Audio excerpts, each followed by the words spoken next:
because for the very first time, the anti-Semites are not only attacking the Jews, they're also attacking the Christians. And they are calling for a jihad against Jews and Christians. And they are saying first the Shabbat people, but then the Sunday people. And the attacks that they're planning against Israel is the little Satan, but they are plotting and planning attacks also against the big Satan. Good evening and welcome to the Rosenberg Report. Tonight's show is going to be a little bit different than usual. Last week, just as Hanukkah was about to begin, I was invited to participate in a global online conference held by the Jerusalem Post.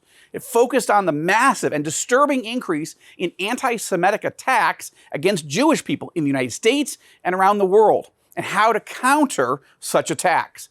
As it turned out, I was the only evangelical invited to speak. And tonight I want to show you excerpts from that panel that I was on, because I think it was really an important conversation and one that many Christians need to see and process for themselves. But first, a quick update on the war. The good news is that I can report in full confidence something that the mainstream media is not telling you. Israel is winning. Yes, it's been a brutal and painful battle against Hamas in Gaza, and it's certainly not over yet. But more than 7,000 Hamas terrorists are confirmed killed. Many have been taken prisoner. Hamas strongholds are being destroyed by the IDF. The very house of the Hamas leader in Gaza, Yahya Sinwar, was captured and destroyed by the IDF in the southern area of Khan Yunis. The hunt for Sinwar continues, but Israeli officials now tell me that they believe they'll be able to finish vanquishing Hamas and its military infrastructure and its leadership by the end of January. Amen. That's good news. At the same time, Israeli officials are saying that once they finish major combat operations in Gaza, they will turn their attention to Hezbollah in the north, in Lebanon. Israeli Defense Minister Yoav Gallant this week said that the IDF's mission will shift from Gaza to the north to push Hezbollah forces back up away from the Israeli border to above the Litani River, which is about 30 kilometers from the Israeli border. And that's in keeping with the UN Security Council Resolution 1701 from a number of years ago. And it will create a secure buffer zone so that Israeli citizens who live on the northern tier, on the northern border with Lebanon, will be protected from ever facing an invasion by Hezbollah, similar to what Hamas did on October 7th. So, what does that mean? It means at the minimum, we're going to have many months of fighting ahead. We need your prayers and your support now more than ever. Which brings us to the issue of anti-Semitism. Since the October 7th attacks against Jews in the United States alone have shot up by 400%. This anti-Semitism is out of control. It is sickening. It's something that we're covering closely on All Israel News, and I encourage you to go there and sign up for our free daily email to make sure you get all the headlines every single day. But we have to be praying, and we Christians have to be thinking, what is our responsibility? What should we be doing to stand with and protect our Jewish friends and neighbors? And tonight, I want to share with you excerpts of the conversation that I had last week on these very topics with two friends of mine, Mayan Jaffe Hoffman, the deputy CEO of the Jerusalem Post, and Tuly Weisz, an American Israeli rabbi. Let's look at the first clip. So I want to start with you, Joel, because you actually wrote something very interesting in one of your recent columns. You said that there are 4 things that evangelicals need to be praying for right now: the total defeat and destruction of Hamas's terror empire, the liberation of the Gaza Strip from Hamas, the protection of the 1,000 Christians in Gaza, and the safety and salvation of innocent Palestinians and Israelis. But then you wrote this, that the Israeli government is not turning to God, and that even the chief rabbis are not actively and consistently calling on the God of Israel. And I quote, "So we as evangelicals must do it ourselves." A lot there. Unpack the way you see the situation and the role of the evangelicals in Israel today. Well, I want to be clear, both in that column and the other coverage we've done at All Israel News, we're not saying that nobody in the Jewish world is asking people to pray. Obviously, Rabbi Tuly and Rabbi Yehuda Glick and many others. But it is a little baffling. And I maybe you guys have a better perspective, but we were 40 days into the war, and the chief rabbis had not called for a national day of prayer and fasting, as you might think from 2 Chronicles 7:14, right? Or the book of Joel, one of my favorite books of the Bible. And or from any, you think of King Jehoshaphat calling for prayer and worship, saying, the king of Israel saying, I don't know what to do. I'm scared. God, would you help us? So it's a different political culture. It's a different religious culture than the United States, where I grew up, Jewish on my father's side, not Jewish on my mom's side.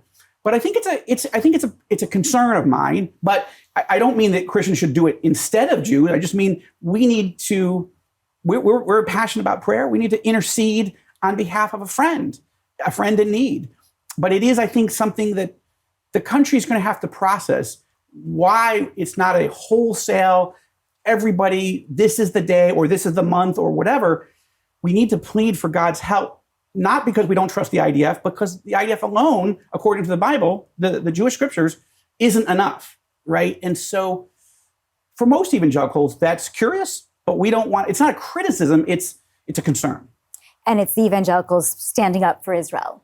So it's part of a wholesale approach of stand with Israel no matter what, including prayer. Tuly, do you agree? Well, yes and no. I don't agree with the undertones that Israel is not turning towards God. You're seeing an unprecedented religious revival in Israel right now. You have all of these amazing stories and even videos about IDF soldiers who are not religious, who are asking for and wearing tzitzit. You have restaurants in Tel Aviv who are, for the first time, making their kitchens kosher.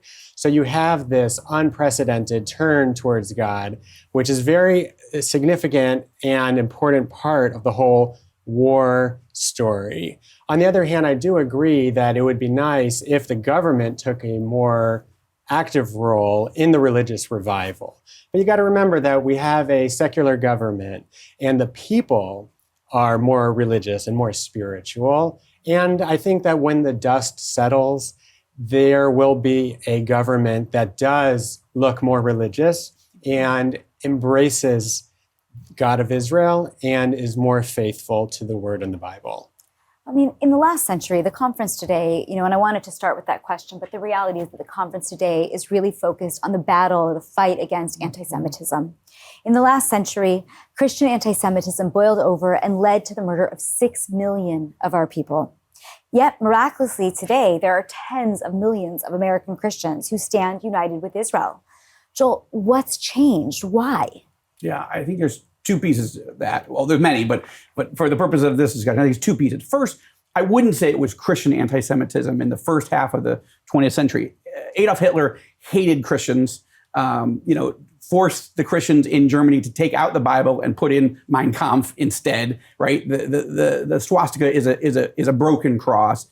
And he basically forced priests and pastors to go with the state Nazi religion. And those who didn't, people like Dietrich Bonhoeffer, had to go underground, people who were really sticking to the Bible. That being said, my own family on my father's side, Orthodox Jews in Russia, had to escape the Tsar. The Tsar was the head of the Russian Orthodox Church. But so it would be hard to make the case to Jewish people writ large, right, that Christians weren't involved. But here's the difference. The difference is people who actually read the New Testament cannot possibly, and believe it, can't possibly come to an anti-Semitic conclusion. It literally starts in Matthew chapter 1 with a genealogy, right, that goes back to Abraham, Isaac, and Jacob, and of course before that to Adam. So Jesus was Jewish. His disciples were Jewish. They were devout Israelis. They practiced. They followed the Torah.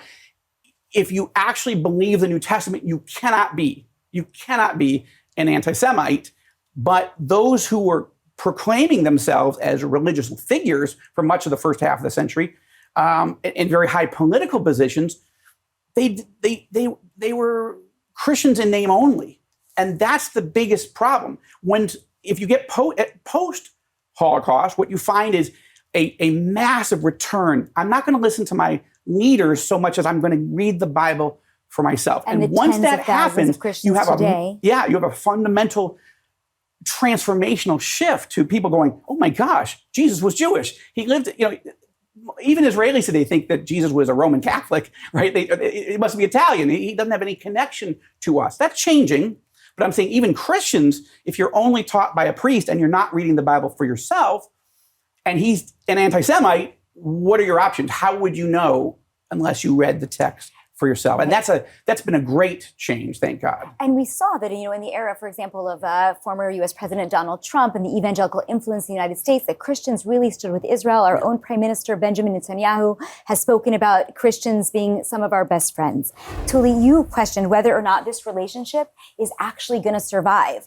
I'm just quoting you in something you wrote recently. You said, "We are at a crossroads in our relationship with Christian Zionists." With all of these studies showing the decline in the young evangelicals, there is a fear that things could change. So Tuly, how do we stop these cracks in the foundation from growing into something that is unrepairable? And, if we don't find a way to reach these young people, these young Christian Zionists, will we start to see a rise in anti-Semitism and anti-Zionism again among the Christian population? Yeah, so if I can answer the second question first. If we don't do anything, if the Jewish community doesn't make outreach to Christians an absolute priority, we're in big trouble, and America is in big trouble. You're seeing these anti-Semitic woke mobs that are just taking over the street in the United States. So if we don't do anything about that, we're in big trouble, and America is in big trouble. But on the other hand, the crisis that you're seeing and the fact that we're at this turning point, a crossroads. So we're now not only at a crossroads, we're in a crisis. And the war really demonstrates that we're in a crisis and emphasizes how important we must reach out to the Christians, our friends who are in the Christian world. And we've never had this opportunity. We don't really know what to make of it. I was in Columbus, and I was the rabbi of a synagogue. And in Columbus, I was one of 10 rabbis. And the entire Jewish community, I asked them, who here knows our Christian friends? And there wasn't a single person in the federation system that had a meaningful relationship with one of more than 1,000 pro-Israel churches in central Ohio. And we have a massive opportunity at an institutional level, right, to be creating task force with Jews and Christians. And every rabbi should be building strategically relationships with their pastors to carefully but quickly build these relationships between Jews and Christians. So as we start to get closer, we start to talk about the hate of Muslims against Jews. Christians and Jews might be unified, but Muslims and Jews, as we can see going on in the world, certainly are not, at least today. But, there's somebody else that Muslims often hate, and that is Christians. In fact, Joel, you've played a key role in pressing for the release of Palestinian Christians from Gaza. There are about 1,000 left because it's very unsafe for them right there in Gaza right now. Yeah. Tell me what you know, what you can share about them getting out. I'm happy to. And I just want to add, I really appreciate the rabbi's point, and I appreciate his friendship with the Christians, with me personally, because he's absolutely right. This is the moment. And for Jews and Christians to work together, I think it's primarily a sensitivity, understandable based on the earlier part of the conversation and the history of rabbis and other Jewish leaders thinking, I'm not sure I want to go there, but I think we do have to go there. And we've got to educate Christian young people about biblical history as well as Jewish history, even outside of the Bible. So that being said, as a Jewish evangelical, I also want to say, yes, I'm supposed to love my neighbor. And these Palestinian Christians are my neighbors. Yes, the Palestinian Muslims too, but there's a lot of international efforts being done. The Christians are being forgotten in many ways. And so what we began to write on All Israel News, on All Arab News, is sort of set off the warning bells. There's when Hamas took over the Gaza Strip in 2007, there were 3,000 to 5,000, people have different estimates, of Christians. There are not that many, but 2,000 to 4,000 have left, and there's only about 1,000 now. So what happened? They're terrified. They're all holed up in 3 different locations: 2 historic churches, a Catholic church and a Greek Orthodox church, and then a group of private homes. So the question is, how do they get out? Now, the IDF, understandably, is trying to tell every Palestinian, move south out of Gaza City, out of the north to the south, where there's food and water and medical supplies and safety. The Christians aren't going. Why aren't they not going? Because they're terrified. They're not Muslims by definition, and they are fearful that what ISIS did in Syria and Iraq, rape and kill or torture every Christian they could find, they're really terrified that just going into the South without any safe haven could be genocidal. I don't think the IDF or the Israeli civilian leadership had thought about that immediately. They were like, this is our policy. We move people south to keep them safe. So that was the right policy. I support it.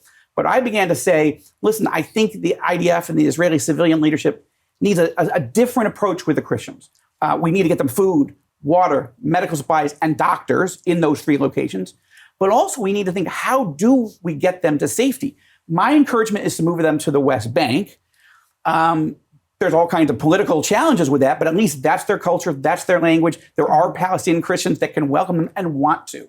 Interesting. Now, we're going to run out of time here, so I want to be able to ask one more question of each of you that I think is important for us to leave on this sentiment.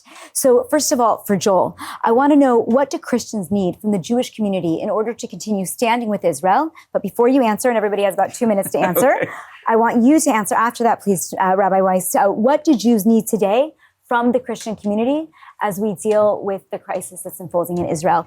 You start, you finish. Please, everybody, 2 minutes, okay, at maximum. All right, so it's like the presidential debates. But I think we're pretty much aligned on this. I think we've got to work together. We've got to lean in. Pastors, evangelical pastors in the United States, Canada, around the world, need to reach out to rabbis and Jewish leaders and say, can we sit, can we talk? Yes, there's going to be the fundamental disagreement between who Jesus is. Is the Messiah, not the Messiah? That's not unimportant. And rather than saying, it really doesn't matter, it does matter. But let's say we don't agree on this. We understand that we don't agree on this, but what can we do to stand together in this moment of crisis? And that's where bring a rabbi to a church and say, share, what is your community's heart? How are you grieving? Let us weep with those who weep. But let's also learn the biblical history as well as the more modern Jewish history, which is horrible. And I think there's a heart of compassion within evangelical Christianity that may not entirely be true in Roman Catholicism or Greek Orthodoxy. I'm not saying it's not there, but it's primarily there in evangelicalism. Why? Because taking the Bible as your central and highest authority and reading it for yourself is the central part of evangelicalism. And you can't miss the Jewishness of Jesus and God's heart and love for Israel and his people. Thank you.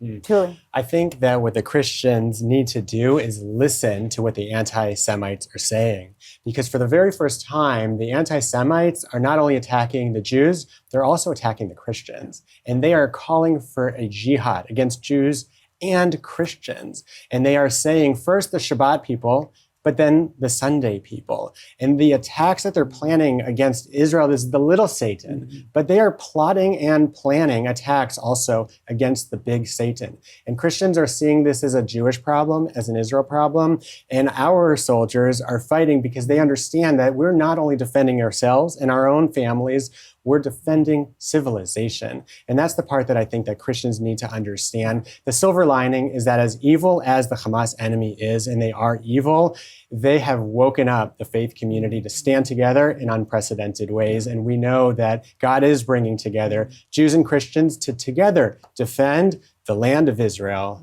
the people of Israel, and the God of Israel. Amen. Thank you both very, very much.